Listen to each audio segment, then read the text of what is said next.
L'été d'Angèle, c'est notre petit moment d'aération dans cette matinale estivale. Bonjour Angèle Bonjour Châtelier. Sébastien, bonjour à tous. Les coups de cœur d'Angèle et aussi de quoi occuper notre été. Ce matin, des travaux manuels. Oh oui.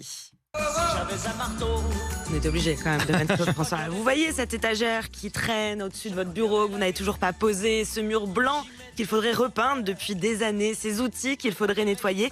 Et si vous profitiez de votre été pour faire un peu de bricolage? Et bien pour ça, j'ai la solution. YouTube, l'un des Français les plus connus, s'appelle Robert Longéchal. Vous êtes plusieurs à avoir le même problème et Irène formule la question ainsi: est-ce qu'il y a une technique sûre pour percer du carrelage sans le casser? Robert Longéchal a presque 400 000 abonnés sur YouTube. Il nous montre aussi bien comment souder, comment isoler. Et ça tombe bien, Sébastien, parce que le marché du bricolage a connu une sacrée croissance pendant le confinement, évidemment.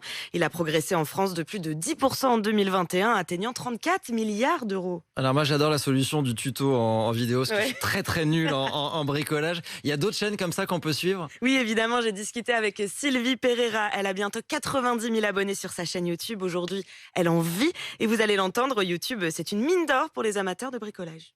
En fait, au début, je pensais que pour faire une chaîne YouTube, il fallait avoir des choses à enseigner, jusqu'à ce que je comprenne que partager son expérience, c'est vraiment très enrichissant pour tout le monde. Dans ma chaîne, je montre ce que je fais, je détourne en fait des outils, je crée des outils également, et j'ai beaucoup appris grâce à YouTube.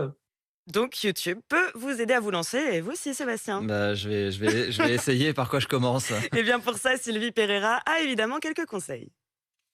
Moi, je conseille, en fait, peut-être de faire quelque chose dont on a besoin. Parce que quand on part comme ça, quand on a trop de liberté, on fait rien. Il faut d'abord avoir un projet et puis il faut acheter les outils qui vont bien, dont on a besoin pour ce projet-là.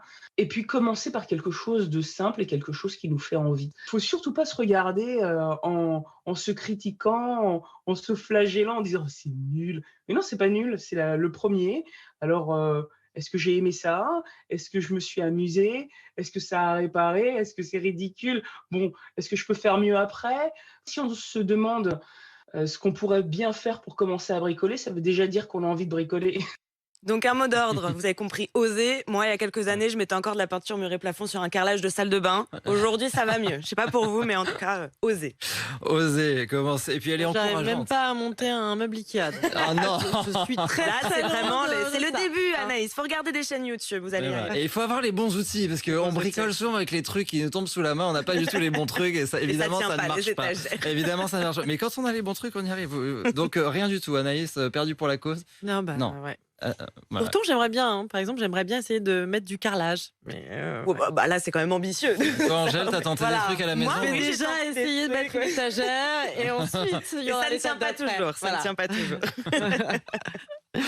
Bricolage pour tout le monde cet été. Profitez du temps que vous avez pour avancer des trucs à la maison, parce que c'est vrai qu'après, on le fait.